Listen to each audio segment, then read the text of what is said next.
I've spent the last 5 years talking a lot about how to navigate the hobby.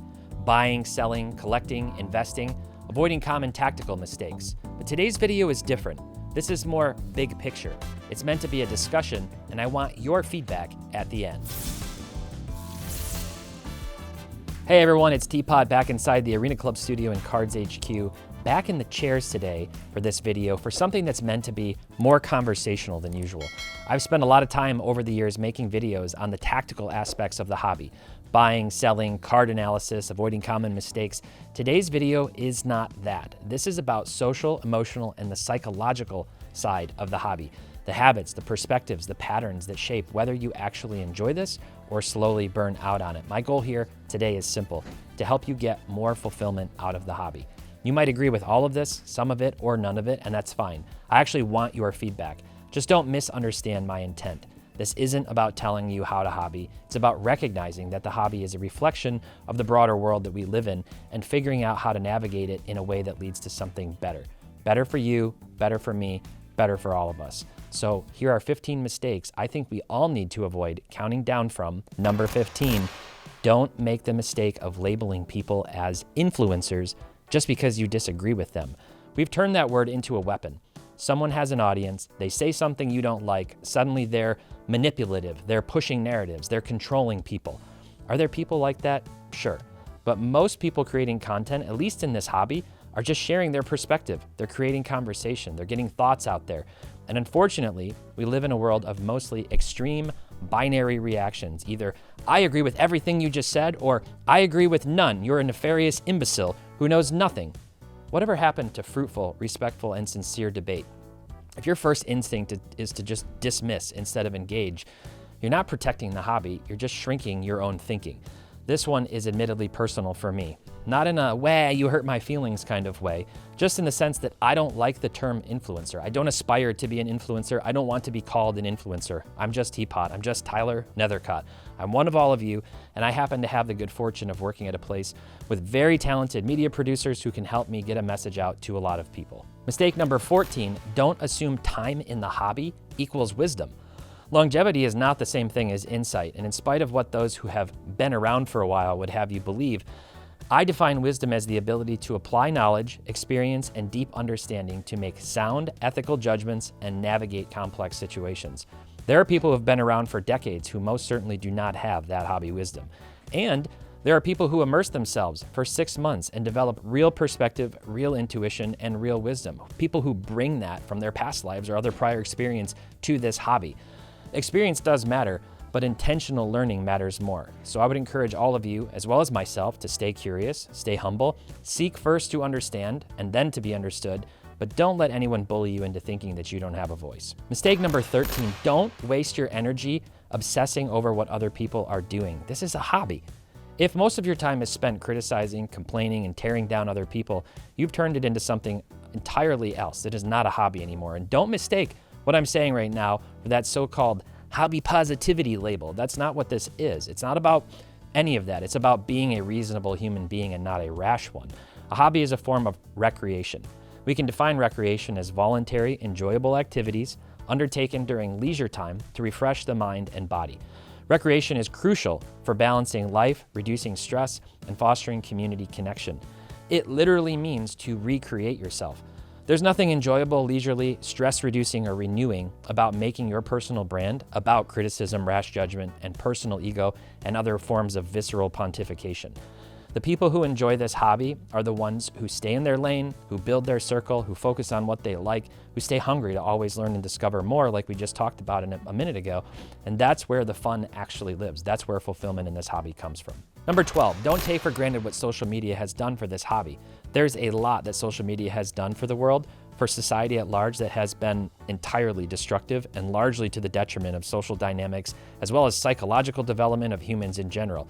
Go tune into your favorite podcast of choice, not this one, for endless hours on that topic from all kinds of experts and people who have studied the human mind and social dynamics. But as with the internet in general and many other things in life, social media is not, in and of itself, inherently good or evil.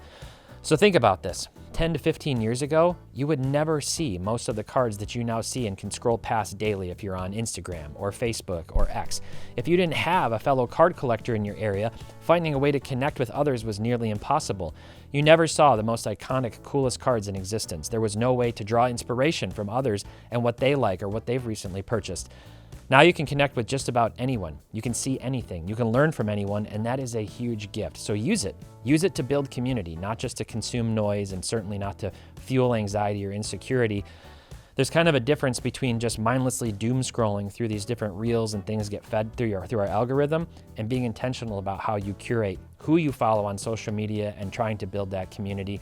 I have so many connections through Instagram in particular of people that I've unfortunately never been able to meet in person, but who I have so much in common with in terms of how we approach this hobby and the types of cards that we collect. Number 11, don't lack empathy when people lose money. This one really matters. Every time a card crashes, there are people literally celebrating it, mocking it, posting it, trolling about it.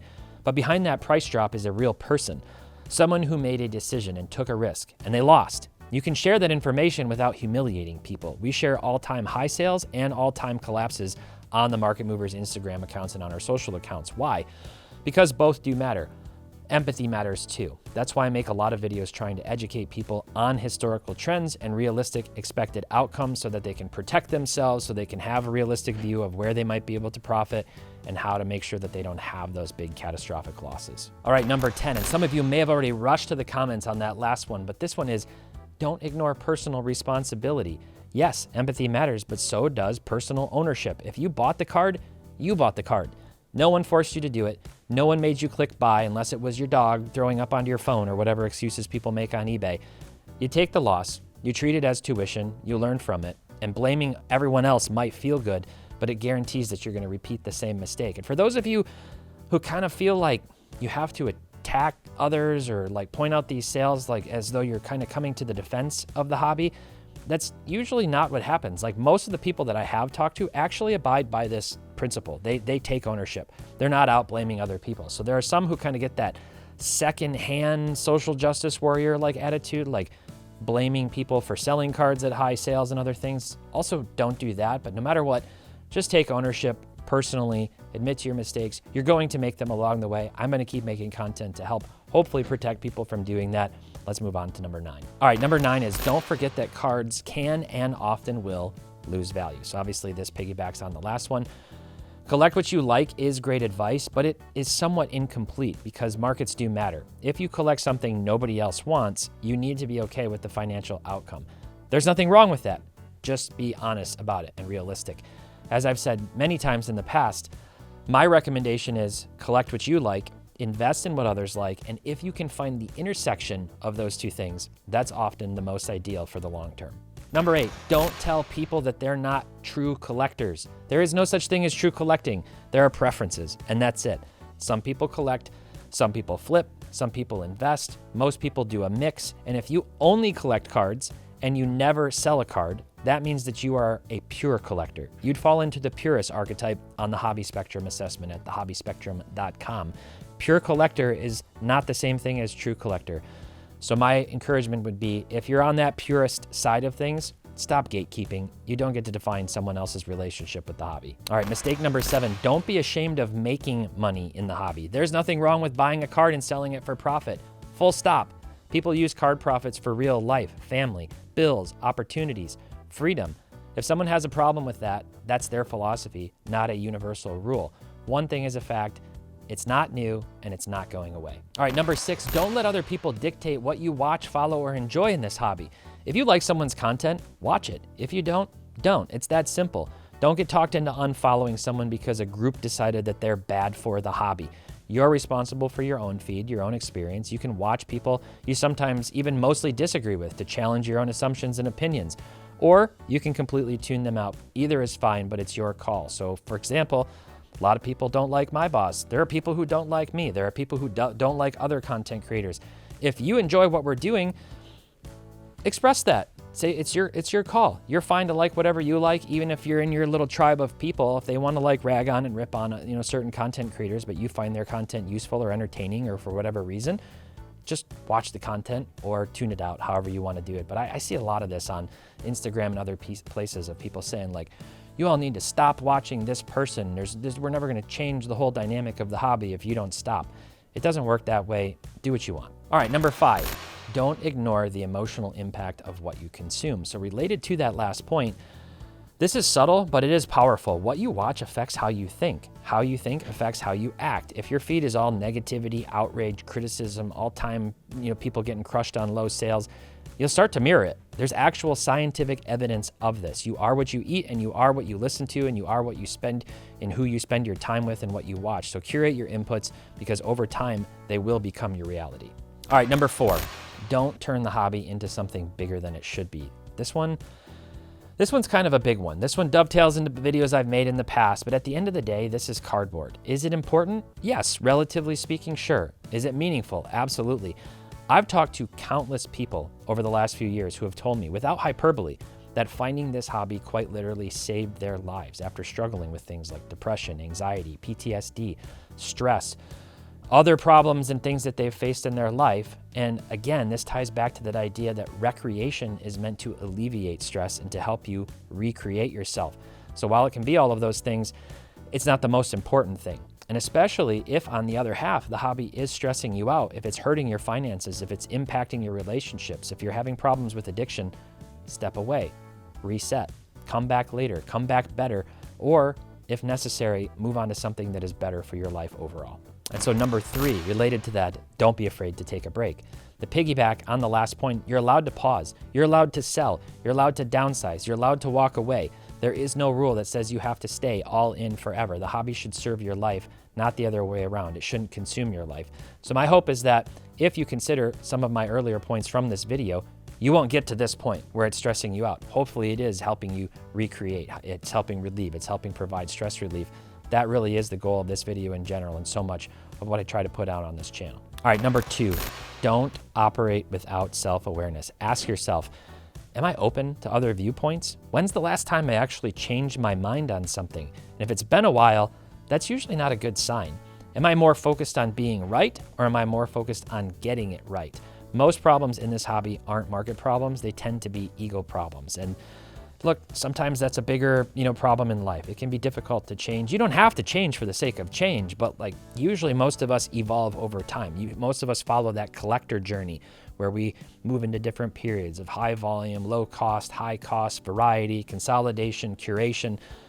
These things are very normal and healthy processes. And, again, this is back to some of those other things of where maybe you just want to take a pause and shift your interests over to riding dirt bikes on your 2-track in your backwoods or whatever it might be. And then you come back, you kind of renew your interest. So I would just say be open, have an open mind about some of these things. Make sure you're not digging your heels in and insisting that your way is the best way, and especially don't go projecting that onto other people. All right, number 1, I already said it. Don't forget what this is supposed to be. Yes, I'm basically repeating everything else I've already said all in this. That is mistake number 1, is forgetting what this hobby is supposed to be. It's called a hobby for a reason. It needs to bring you joy. It needs to bring you connection, energy. If it's doing the opposite, it's not a hobby. It's something else entirely. So that pretty much wraps up those points. I know some of these, maybe it seems like, oh, you're kind of pontificating or you're projecting your ideas. I'm sharing my perspective. I'm sharing how I've kind of experienced the hobby over the last 6 years, the good, the bad, the ugly, all of those things. Last year, I took some time to really think about kind of what is my mission overall in this hobby, especially having a role where the hobby is also my employment, where I have a brand and a media reach with YouTube and Instagram and other things. And so I posted and I pinned a message to my personal Instagram account last year. And this is what it reads. My goal as a sports card content creator is to bring clarity, education, entertainment, and realism to a hobby that exists at the intersection of collecting and commerce. I recognize, accept, and acknowledge that the hobby is made up of imperfect people with diverse motivations, some profit-driven, some passion-driven, and mostly somewhere in between, and that every approach from the curated PC to bulk transactions in the value bin has a place. Rather than trying to change how others participate, I aim to authentically offer insight, context, and perspective while avoiding condescension or mockery. The hobby isn't pure, but it is real, and it deserves thoughtful engagement without any illusions. So that's what I stand for. That's my hope. I hope that's what comes through in my content, but I want to hear from you down below. What did you think of today's video? Too much fluff? Too idealistic? Or maybe some of it hit home for you? Let me know down below. I really appreciate all of you, and I love this hobby. Until next time, happy investing, keep on collecting, and make sure to have fun.